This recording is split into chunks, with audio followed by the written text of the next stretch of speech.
Alors, bonjour tout le monde, Richard Pinchot pour le petit quartier. Alors, c'est une tentative, première fois que j'essaie de faire un direct. Alors, je vais avoir besoin de savoir si le monde entend bien, si c'est clair. J'aimerais bien que je puisse voir moi-même ce qui se passe en ce moment à l'écran, puisque je ne le vois pas.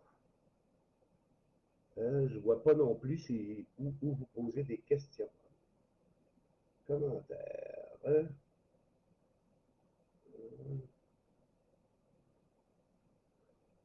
Bon, alors, m'entendez-vous? M'entendez-vous?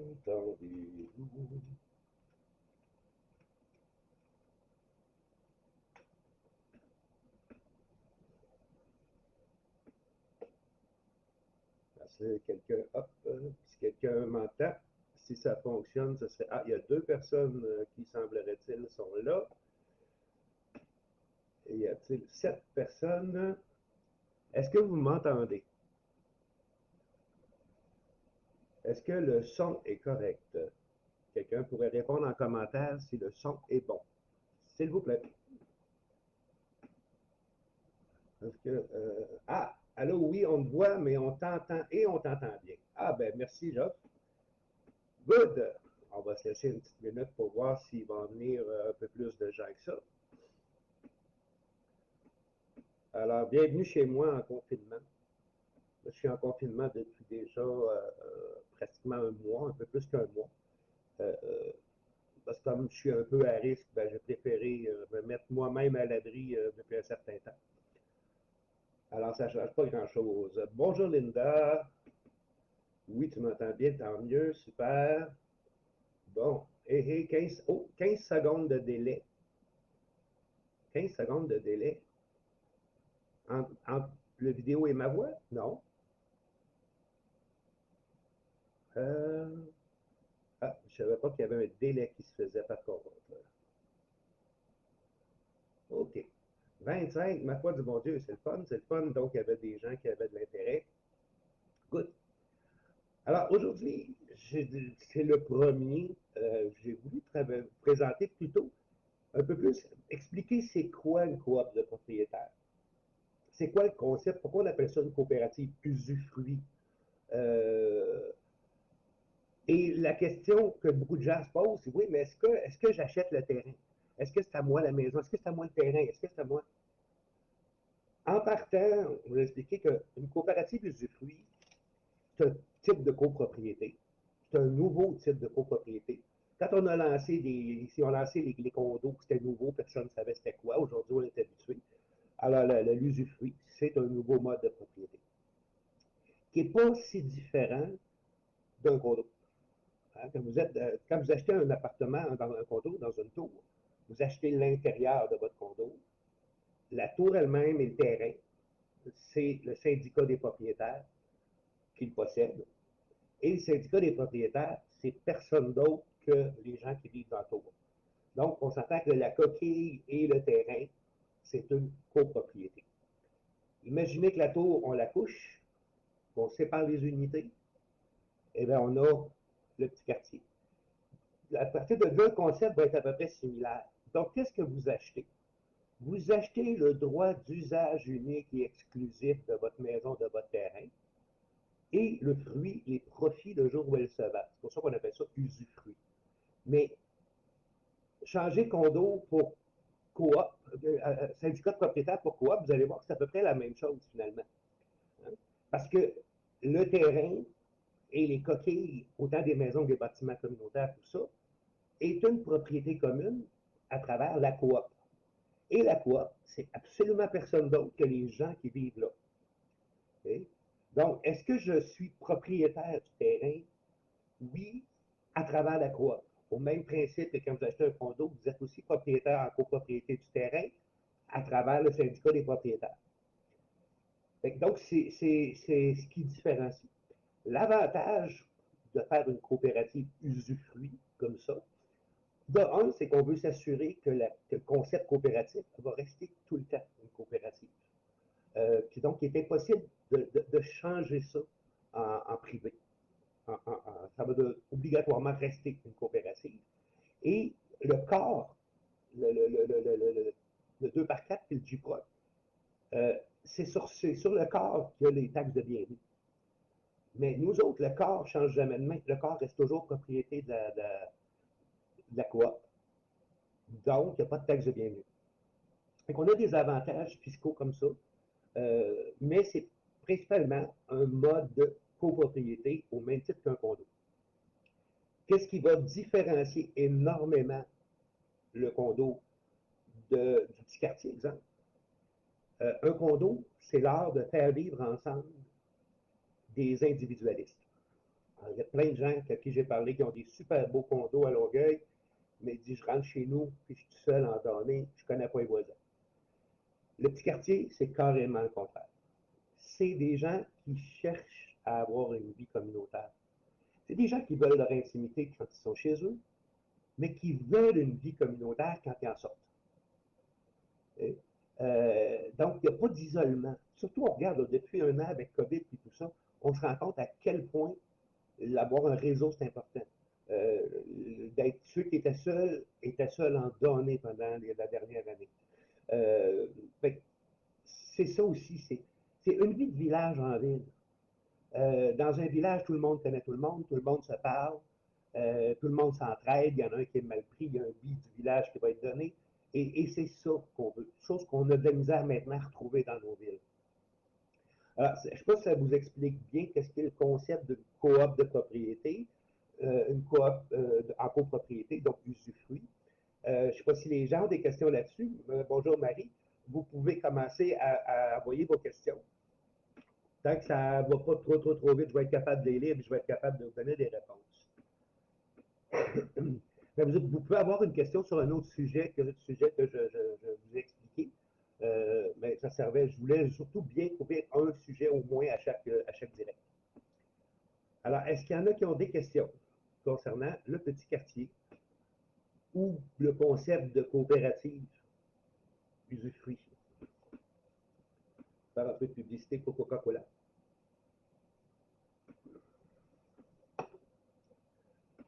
Bon, ah voilà. Est-ce qu'il en reste plusieurs? Oui, en ce moment, comme je l'ai dit souvent, le projet il est quand même, ça fait pratiquement 5 ans qu'on travaille. La toute première présentation qu'on a faite à la ville, c'était en décembre 2016. Depuis décembre 2016, on a monté jusqu'à pratiquement 65-6 membres. Mais il y en a qui sont. Il y en a une qui est décédée, il y en a qui sont divorcés, il y en a qui ont déménagé, il y en a qui ont perdu leur job pour 1000 raisons. Donc, il y a toujours eu de l'aller et du retour. En ce moment, oui, il reste pas tout à fait 30 unités encore disponibles sur les 73. Donc, on est autour de 40, pas 44, 45 en ce moment. Je ne sais pas si ça répond bien à ta question, Geoff. Est-ce que quelqu'un d'autre a des questions? Je pense que j'ai été trop clair dans mes vidéos jusqu'à maintenant. Les gens ont toute l'information quand ils écoutent les vidéos. Ça serait quoi le vidéo d'information que vous aimeriez avoir que j'ai pas fait à date? Là, parce que celui de 2016 expliquait surtout c'est quoi une coop de propriétaire. J'en ai fait un plus récent avec les prix qui n'ont pas tant changé encore que ça. Oui, il y a une légère augmentation, ce qui est un peu normal parce qu'il y a une augmentation des coûts des matériaux et de la main-d'œuvre. Mais on est encore autour de 150 000 taxes incluses pour la maison avec mezzanine et le rez-de-chaussée couvert. Donc, il donne tout le bas complètement, c'est cuisine, salle à manger, salon. Et en haut, la grande mezzanine de 15 pieds par 16 pieds. C'est merveilleux. Vous avez tout l'air de savoir exactement les bonnes réponses. Vous êtes 25 personnes à des questions. Ça a l'air tellement clair pour vous autres. Il faut dire que là, c'est le premier. Je prends un peu. On va voir un peu comment ça va se passer pour l'avenir. Je vais peut-être essayer d'annoncer aussi un peu plus le sujet des prochains. Des prochaines vidéos. Et je pense que tout de suite, je pourrais vous dire que le prochain vidéo va principalement toucher les éléments qu'il y a en surplus. Oui, Nicolas veut savoir si la construction débute en 2021. Oui, c'est prévu pour ça en ce moment. On a fait les derniers tests géologiques, donc les prélèvements ont été faits, ça a été envoyé. Il restait des tests à faire pour la capacité portante du sol. On n'avait vraiment aucune inquiétude puisque on est sur du roc, c'est des maisons qu'on construit, c'est pas des taux. Donc là, ça va bien. Donc, on devrait recevoir en début d'année notre permis qui nous permettra de pouvoir commencer à faire les infrastructures. Donc, un coup que les rues, aqueducs, égouts, tout ça sont faits, à partir de là, quand on a le go de la ville, que ça, c'est tout correct, que la qualité de l'eau a été testée, tout ça, là, on reçoit le permis de construction pour faire les maisons. Mais c'est sûr, au moment où on se parle, est-ce qu'on va être capable de toutes les faire en 2021? Je ne sais pas. Est-ce qu'on devrait être capable d'en faire en 2021? Oui, je crois certainement qu'on devrait être capable de commencer à en faire en 2021. Alors, j'espère que ça répond à ta question, Nicolas. Nicole, excuse-moi. C'est sûr qu'il y a on parle de la COVID en ce moment, tout est plutôt ralenti encore un mois. Ça va-tu durer comme ça? On va-tu revoir ce qu'on a vécu au printemps passé? On comprend qu'il y a des éléments qui sont tellement, mais tellement en dehors de notre contrôle là, en ce moment. On avance. Dites-vous quand même qu'à date, le petit quartier, à date, on va être rendu à près de 300 000 d'investis. En architecte, en ingénieur, en urbaniste, en arpenteur et tout, près municipaux, près légaux. Donc, on est certainement autour de 300 000 d'investis jusqu'à maintenant dans le petit quartier. Ça dit peu sur les membres eux-mêmes. Quelle est la moyenne d'âge des membres? Est-ce davantage des jeunes, des couples? C'est assez comparable à l'ensemble de la population.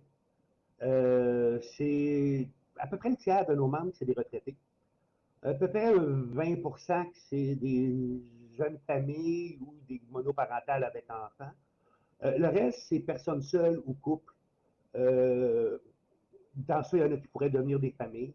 La moyenne d'âge va probablement être autour de 50 ans.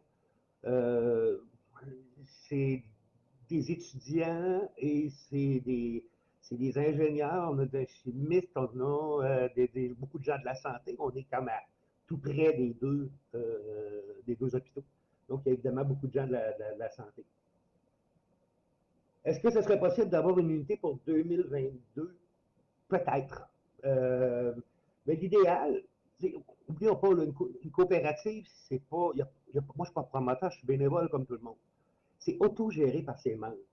Donc, quand on s'implique dans une coopérative, qu'on veut y adhérer, ça veut dire qu'on fait partie de ceux qui veulent aussi la développer. Parce qu'il reste des éléments, beaucoup d'éléments encore à décider, qui ne peuvent être décidés que par les membres. Alors, est-ce qu'il va rester des unités qui vont être livrées en 2022? Possiblement.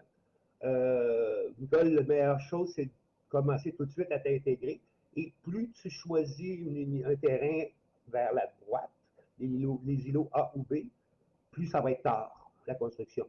Plus c'est dans la pointe à gauche, plus c'est par là qu'on commence la construction. Une famille avec 2 voitures et un camion pour le travail, est-ce possible? À la base, tout le monde a un stationnement. Il est possible d'avoir un deuxième stationnement qui est, si je ne m'abuse, c'était 10 là, qui était proposé pour ceux qui voulaient un stationnement supplémentaire. Est-ce qu'on a du stationnement supplémentaire? Oui. On a peu de gens qui ont 2 voitures et on en a même qui n'ont pas de voiture. Donc, le camion, il faudra voir. Là, si c'est un petit camion, un camion d'électricien, des choses comme ça, possiblement. Mais j'ai personne qui a 3 voitures à date. Là. Mais ça devrait être faisable, je croirais bien. La seule chose, c'est qu'on sait où est le premier stationnement en fonction de chaque maison. Le deuxième ou le troisième, ben là, à ce moment-là, on va en fonction des disponibilités. Donc, ça se peut qu'au lieu d'être à 20 mètres de la maison, que le deuxième stationnement soit à 40 mètres de la maison. Sinon, il y en a un peu partout.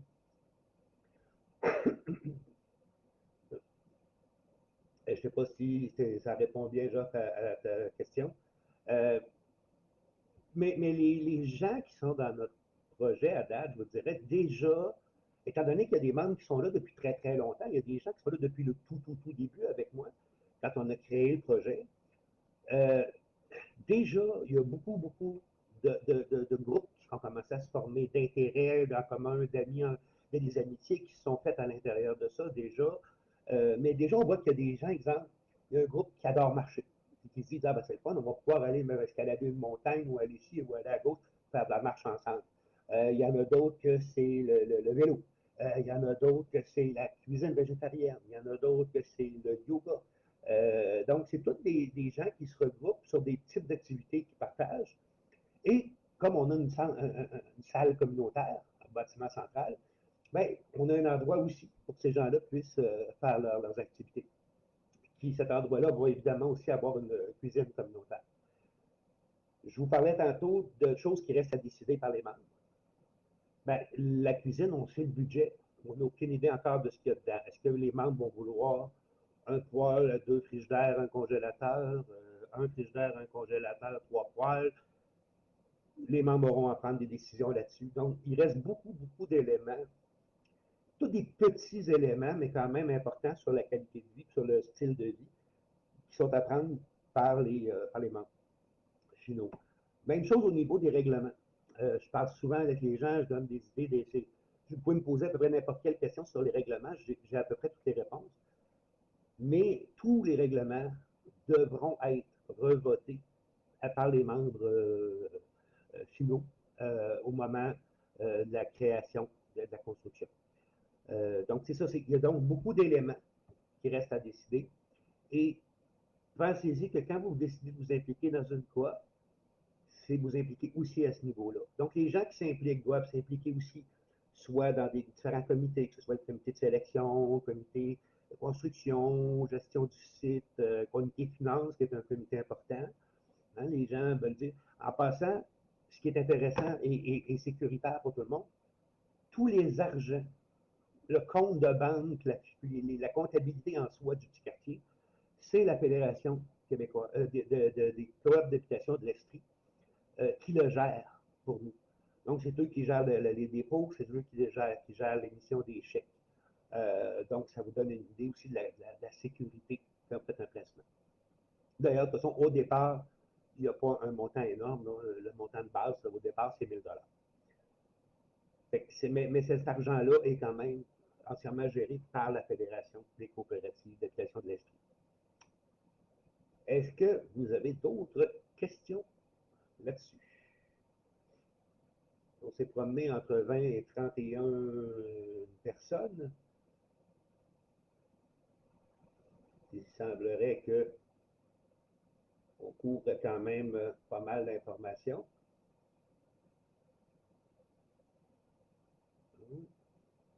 Donc, pour les voitures, 2022, déjà... Ah oui, quand on demandait c'est le style des gens qui sont là, en partant, n'oublions pas que ça prend, c'est des gens qui décident de s'installer là. Donc, c'est pour propriétaires occupants. On ne peut pas louer notre maison nécessairement. On veut créer une communauté, donc de gens qui ont des valeurs communes, des intérêts communs. Si on se met à louer à gauche, à droite, on brise cet élément-là. Combien pour une maison avec deux chambres? Encore là, on va vous donner deux options pour la maison avec deux chambres. Parce que vous pouvez avoir la maison avec mezzanine. Puis, ben, d'ailleurs, ceux qui ont visité la maison modèle, ou si vous regardez la vidéo de la maison modèle sur notre page YouTube, vous allez vous rendre compte qu'il y a une petite pièce au fond. Cette petite pièce-là peut faire soit 7 pieds de profond par 9 pieds 4 de large, ou 8 pieds de profond par 9 pieds 4 de large, ce qui est suffisant pour faire une chambre au rez-de-chaussée. Maintenant, vous pouvez soit avoir cette chambre-là au rez-de-chaussée plus une chambre sur la mezzanine. Là, à ce moment-là, on reste quand même encore dans plus ou moins autour de 100, plus ou moins autour de 160 000. Toujours taxe incluse. Par contre, si vous voulez le deuxième étage complet, donc les deux chambres en haut, ça va commencer aux alentours de 170 000. Il y a à peu près 20 000 de différence entre la mezzanine et le deuxième étage complet. Euh, c'est sûr que quelqu'un qui met total toutes les options, puis Dieu sait qu'on a beaucoup d'options, ça peut chiffrer, mais si quelqu'un dit non, moi mon budget c'est 4 et je veux m'y tenir, il va être capable. La taxe de bienvenue, il n'y en a pas. Ça c'est encore mieux, hein, Joss? Il n'y a pas de taxe de bienvenue sur notre projet. Puis c'est ça. Donc, deux chambres, ça va dépendre. Mais dites-vous que ça va jouer les maisons en quelqu'un qui prend vraiment toutes les options, puis la véranda, puis la salle d'eau deuxième, les escaliers en bois franc. Il y a des affaires. L'escalier en bois franc, c'est beau, mais c'est presque 5000 $, 4000 $, il me semble. Et ça ne change rien monter au deuxième. Mais ça augmente beaucoup des coûts. Fait que il y a beaucoup, beaucoup d'éléments de choix. Mais ça va jouer entre 150 et autour de 200, peut-être 210, 20. Quelqu'un qui prendrait vraiment tout, parce que ça va jusqu'à l'aspirateur central. Mais l'objectif n'est pas ça. Notre objectif, c'est d'avoir des maisons qui restent quand même abordables. Euh, Bonjour Yanni, est-ce qu'on est. Oui. Tristement, il y a des gens qui nous demandent si on pourrait louer plutôt que de vendre. Euh, c'est, Ça demande. Quand j'ai commencé le projet, mon objectif, c'était d'offrir l'accès à la propriété à un plus grand nombre. On sait comment les maisons sont rendues horriblement chères en ce moment à Sherbrooke. Là. Quand on est rendu à presque 260 000, 264 000 prix moyen, euh, les gens font de la surenchère quand il y a une maison à vendre sur le marché. Alors, moi, je me disais, pour les jeunes qui commencent, ou même, il y a des gens de 60 ans que ça va être leur première maison. Il fallait que ce soit abordable. Mais malgré tout, ça demeure un achat. Ça demeure une capacité hypothécaire. Même plus basse, ça demande quand même d'avoir une capacité hypothécaire. Euh, Est-ce qu'on ne veut pas. C'est pas vraiment fait pour ça. Sinon, je vous recommande vraiment d'aller vers les coop de location. Les coop d'habitation en location, juste dans Sherbrooke, il doit en avoir à peu près 1300 logements en coop de locataires. C'est la même idée de base d'entraide, qu'il y a dans l'intérieur d'une coopérative, de vie sociale, de vie communautaire. Donc ça peut être un bon élément. Mais la coop de propriétaires a vraiment été créée pour au départ, pour les gens qui sont en coop de locataires, mais qui ont les moyens de devenir propriétaires. Ah, j'aurais voulu te donner une meilleure réponse, mais désolé, Yannick. Pour les prêts, c'était parce qu'à date, on a quand même deux autres projets qui sont débutés, que la construction est débutée. Arbre des Pins, il y a le premier condo coop de 24 unités qui est construit. Et Waterville, je pense qu'il y en a un ou deux déjà des quadruplex de construits. Et à ce moment, jusqu'à date, c'est Desjardins qui a fait le financement pour ces unités-là. On va voir qu'est-ce qu'il y en a pour les prochains. Est-ce que ça n'a pas des grosses chances d'être encore Desjardins, mais on est ouvert évidemment à tout ce qui pourrait exister. Est-ce qu'il y a un jardin de. Oui, oui, il y a un très grand jardin. Bonjour Linda, merci de vous faire passer. On a un immense jardin de 3000 pieds carrés. Et 3000 pieds carrés, c'est vraiment grand. À date, ce qui s'enligne pour être. Je dis ce qui s'enligne parce qu'en bout de ligne, ça va être les membres qui vont avoir, entre autres, à le voter, ça. C'est que le jardin va appartenir à ceux qui vont s'en occuper. Alors, il va se créer un groupe, que ce soit les amis du jardin ou je sais pas quoi. Et les gens qui s'en occupent, ça va être à eux autres la récolte, évidemment. Et on peut penser que l'empâtage des tomates et tout ça à l'automne risque de se faire dans la cuisine communautaire.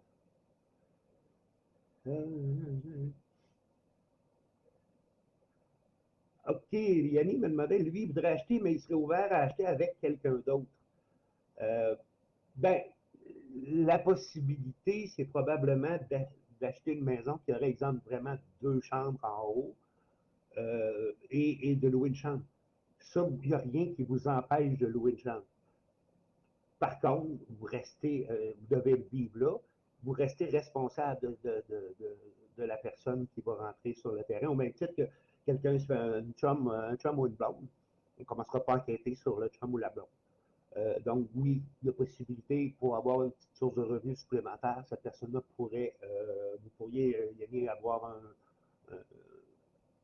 un coloc, mais il faudrait que vous soyez propriétaire de la maison.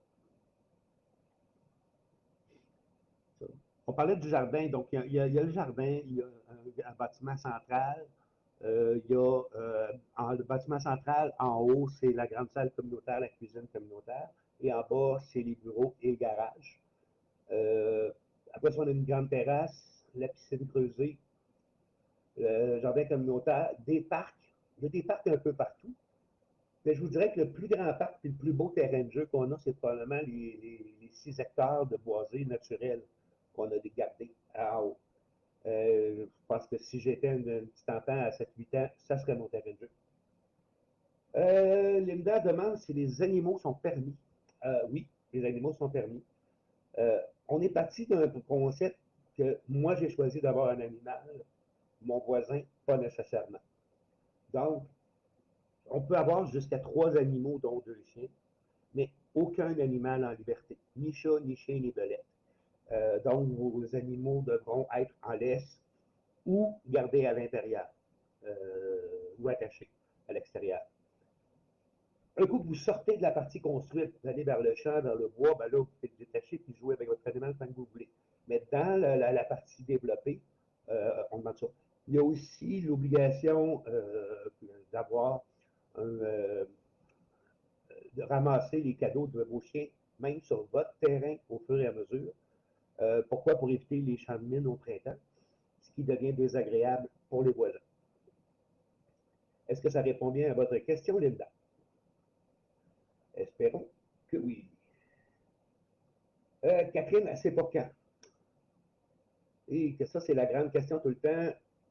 On attend le dernier permis qui devait rentrer là sous peu. On l'espère d'avoir notre permis d'ici la fin de janvier, peut-être début février. Au moment où on se parle, on pense pouvoir commencer la construction fin mars, autour de fin mars. C'est à peu près, c'est ce qu'on vise à l'heure actuelle, fin mars. Fait que si on considère avril, mai, juin, juillet pour faire les infrastructures, disait qu'on peut commencer à faire travailler sur les maisons quelque part juillet, août. Est-ce qu'on peut toutes les livrer cette année? Ça serait possible. On va voir avec le temps qu'est-ce que ça va nous donner. Mais c'est pas impossible, mais je ne pourrais pas le jurer à l'heure actuelle. Bon, on va voir, ça c'est en mesure qu'il ne nous arrive pas de contretemps en fonction du printemps, COVID ou peu importe. Non, mais pour l'instant, c'est vraiment prévu pour que les infrastructures se débutent vers la fin mars.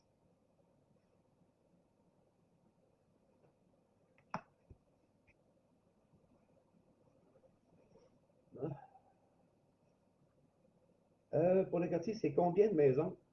Au total, il va y avoir 73 maisons. Et en passant, ceux qui voient sur notre page, le plan du site est là. Ce que vous voyez sur le plan, c'est ça exactement qui va être construit. Parce que le mode, le permis qu'on a, si vous voulez, de la ville, ça a été fait dans un programme qui s'appelle le PPC-, qui est un acronyme pour projet particulier d'habitation. C'est-à-dire que ça autorise un projet précis, très précis, avec un plan très précis, à un endroit très précis. C'est hors, ça ne crée pas de précédent. Donc, nous, ça nous permet de demander des éléments un peu plus hors normes, mais la ville peut exiger de nous autres aussi des éléments hors normes. Et dans notre cas, la ville a fait des exigences en termes de qualité à beaucoup, beaucoup, beaucoup d'endroits. Donc, ce que vous voyez sur le plan, c'est vraiment ça, tel quel, à l'échelle, qui sera construit. Donc, il va y avoir 73 maisons, il va y avoir un grand bâtiment central et 5 bâtiments de rangement qui ont exactement la même grandeur qu'une maison. De l'extérieur, on pourrait dire que c'est une autre maison. Sauf qu'à l'intérieur, ça ne soit évidemment pas fini, pas chauffé, mais c'est quand même des bâtiments sur des dalles de béton qui vont permettre de faire le rangement dans chacun des îlots. Pour l'entretien des piscines, est-ce qu'il y a des coûts? Oui, évidemment, il y a des coûts. Euh, Ça, je vous invite parce que c'est un peu plus long. Si vous allez sur notre page Facebook, sur notre YouTube, vidéo d'information 2, autour de 11 minutes à peu près, j'explique vraiment qu'est-ce qu'il y a d'inclus dans les frais mensuels. Il y a des gens qui vivent en condo, puis ils disent, ah mon Dieu, entre 350, 400, 450, c'est élevé. Mais c'est que nos prix, nos frais incluent les taxes municipales. Alors, il y a des gens qui payent juste en taxes municipales plus cher que l'ensemble de nos frais au moment où on se parle. Euh, donc, dès qu'on met, c'est ça qui est le plus gros morceau de notre compte mensuel, parce que le projet ne reçoit qu'un seul compte de taxes pour l'ensemble. Et il est réparti après ça au prorata de la valeur des maisons. Alors, c'est évident que celui qui a une maison de 150 000, son compte de taxes va être plus bas que celui qui a une maison de 170 000. Et c'est pour ça qu'il y a cet écart-là de 100 entre le plus bas et le plus haut pour faire jouer là, cet écart-là d'un parce que les taxes fonctionnent en fonction de la valeur de la maison. Sinon, il y a énormément d'importance qu'on a accordée, nous, au fonds de prévoyance. Parce qu'oublions pas que c'est la coop qui est responsable de l'entretien de la coquille extérieure de la maison. C'est-à-dire, le jour où les toitures vont être dues, c'est la coop qui doit s'occuper de réparer les toitures. Mais encore là, ils vont probablement tout être dus en même temps les 73, on risque d'avoir, on va négocier pour 73 voitures. Au même titre que pour vous autres, la première chose, pour ceux qui sont les membres, qui sont responsables de l'intérieur, la première chose qu'ils risquent d'avoir, c'est probablement le chauffe-eau, au bout de 8, 9, 10 ans. Mais encore là, comme ils vont tous être dus pour être changés en même temps, on a la force du Nord, on va négocier pour 73 chauffe-eau. Et vous, partout où on peut négocier en groupe, et c'est là qu'on va surtout faire de l'économie. Fait que c'est ça, les coûts sont variables. Je dirais que ça va jouer entre 350 et 450 par mois. Mais je vous invite vraiment à aller voir la vidéo d'information 2 sur notre page YouTube, autour de 11 minutes, vous allez avoir tout le détail très précis. Le type de chauffage pour les maisons, c'est le plancher chauffant. C'est-à-dire que la maison est sur une dalle de béton. Cette dalle de béton-là, elle est isolée. Il y a 6 à 9 pouces d'isolation en dessous. Et il y a 4 pieds d'isolation tout le tour. Donc, la dalle elle-même n'est pas en contact avec l'air, le froid, l'humidité. Et le système de chauffage est dans la dalle. Et c'est donc la dalle elle-même qu'on chauffe qui devient la masse thermique qui chauffe la maison. Il y a par obligation, on est obligé de mettre des calorifères au deuxième étage. Personne ne va jamais les allumer, la chaleur monte. C'est très efficace, très confortable et surtout économique. Un plancher chauffant, dans la mesure où on trouve notre température et qu'on n'y touche plus. Mis à part les bâtiments et jardins communautaires géniaux, merci, quels sont les autres services biens qui seront partagés par les membres? En ce moment, je travaille pour avoir une voiture de communauté sur le site. Donc, ceux qui n'auraient pas de voiture, ou plutôt que d'avoir une deuxième voiture, ont besoin de faire des courses, ben, une voiture de communauté partagée, c'est toujours intéressant et c'est très peu dispendieux. Tous les gros outils, à vrai dire, tout ce qu'on n'utilise pas de façon régulière. Bon, c'est sûr, par exemple, une tondeuse, je le dis dans la vidéo, c'est facile à comprendre quand tu as besoin de 20 minutes par semaine. Ça ne sert à rien qu'on ait 73 tondeuses. Mais c'est vrai aussi pour le four à raclette. Combien de gens ont ça dans leur armoire, s'en servent une fois par 2 ans ou par année? Une scie radiale. Beaucoup de gens ont ça dans le sous-sol, ils s'en servent une fois par 5 ans. L'immense chaudron qu'on sort une fois par année quand on décide de faire une épluchette. Il y a beaucoup d'éléments comme ça au niveau des biens qu'on peut partager. Si moi, j'en ai besoin du gros chaudron toutes les semaines, je le garde pour moi. Mais si j'en ai juste besoin une fois ou deux par année, ben, c'est pas pire qu'on en garde quelques-uns au bâtiment communautaire. Quand on a besoin, on va le chercher. Après ça, ben, tous les services, on va les négocier en groupe. On est 73. Non seulement, effectivement, on est 73, qui est déjà un bon groupe pour négocier, mais n'oublions pas qu'on fait aussi partie de la Fédération québécoise les coopératives d'habitation du Québec. Donc, on fait partie d'un immense groupe d'achats aussi, pour des choses, je pense, comme des assurances. L'Internet, oui, ça va se négocier en groupe. L'Internet, c'est vraiment l'élément, je pense, le plus important que tout le monde veut, puis que tout le monde veut avoir de qualité. Euh, c'est des choses qu'on va. Prends à 73, on peut acheter chez des grossistes. On peut acheter une palette de papier de toilette parce qu'on est 73 maisons, plus ou moins 200 résidents. On peut acheter la bouffe en groupe. Donc, il y a plein de choses qu'on peut acheter et tout ce qu'on va pouvoir acheter en groupe, on va essayer de l'acheter en groupe pour économiser. C'est là qu'on veut faire le plus d'économies. Bonjour Claudia, tu sais quand ça va commencer? Comme je disais tantôt, on prévoit commencer vers la fin mars par les travaux d'infrastructure. Donc, les premières maisons vont commencer à se livrer, je dirais plus là, à partir de septembre ou septembre, pas plus septembre, par après. On va espérer que la température va être avec nous autres au même titre qu'elle l'a été là, cet automne. Cet automne, ça a été vraiment facile. Les gens auraient pu construire très, très, très tard. Même encore aujourd'hui, on est à mi-janvier. Je pense que la ville n'a pas déneigé une fois dans le secteur ici, là, tellement il n'y a pas de neige. Ben, ça me fait plaisir, Claudia. Avez-vous d'autres questions que vous aimeriez que je réponde? Ah, ça me fait plaisir, Jacques. Ce que vous pouvez faire aussi, c'est écrivez, quand vous écrivez sur la messagerie privée de la page Le Petit Quartier, c'est à moi que vous écrivez. De deux choses l'une, ça peut être des questions que vous voulez qu'on réponde à la prochaine journée d'information, ou je peux vous appeler et répondre aux questions de chacun. Chacun a quand même des fois des besoins plus spécifiques. Euh, le lien YouTube, tout de suite en haut, merci Catherine de le demander. Le premier post que vous avez sur la page Facebook, vous voyez ma grosse face où je parle avec un micro. Si vous cliquez sur ça, ça vous amène automatiquement sur ma page YouTube où il y a toutes les vidéos du petit quartier. Okay. Donc, n'hésitez pas à me laisser vos coordonnées sur la page Facebook, dans la messagerie. J'appelle tout le monde avec grand plaisir. Dites-vous que je parle entre 2 et 6 fois avec chacun. Parce que les réponses que je vais vous donner une journée vont vous amener des questions le lendemain. Et je ne pousse pas vraiment. L'idée, c'est qu'on. Ah, ben, merci Annie d'avoir mis le lien, très gentil. Euh, donc, l'idée, c'est pas de les vendre, parce que les vendre, ça pourrait être fait depuis longtemps.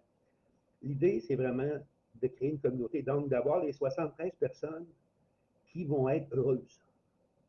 Ceux pour qui c'est fait vont être vraiment très heureux. Mais quelqu'un qui est un individualiste, qui me disait ce matin, ah non, non, moi, ma tondeuse, c'est trop important, il faut que j'aille ma tondeuse. Ben, c'est pas fait pour vous. Okay? Les gens qui viennent dans notre projet ne cherchent pas à savoir est-ce que c'est à moi la piscine. Ce qu'ils se demandent, c'est est-ce que je peux me baigner dedans? Est-ce que c'est à moi la tondeuse ou est-ce que je peux la prendre et tondre ma pelouse? Donc, les gens veulent plus savoir est-ce que j'ai l'usage d'un bien? Après ça, que ce soit un à l'autre, on s'entend que quand la maison va se revendre, le profit, vous avez accès au profit. C'est pour ça qu'on dit usufruit, usage et fruit, le profit quand elle se vend.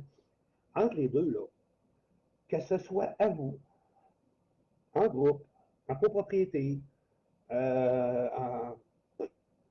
maisons ensemble, est-ce que c'est si important si vous n'avez accès, si vous pouvez l'utiliser, si vous.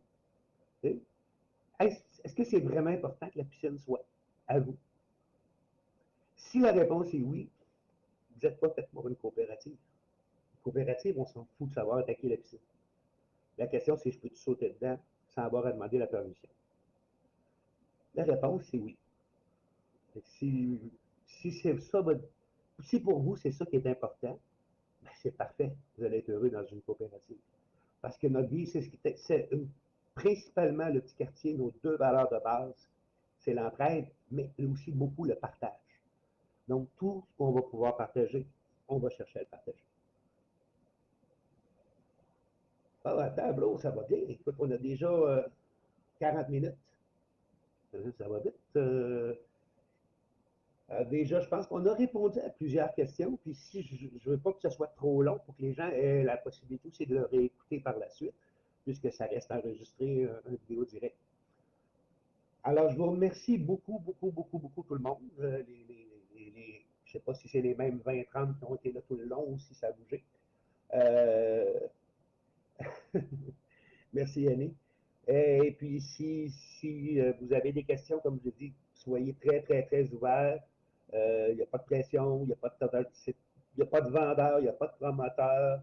Le petit quartier, c'est un projet bénévole, autogéré par ses membres. Donc, il n'y a pas de profit, il n'y a pas de salaire, il n'y a pas de commission.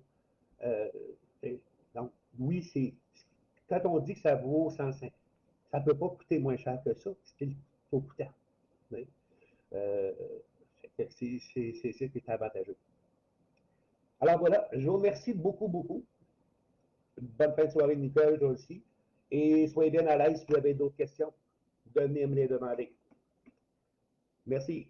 À au moins lundi prochain, mais il n'est pas impossible que je m'arrête un moment donné d'ici là. Bon Dieu, bonjour. Merci.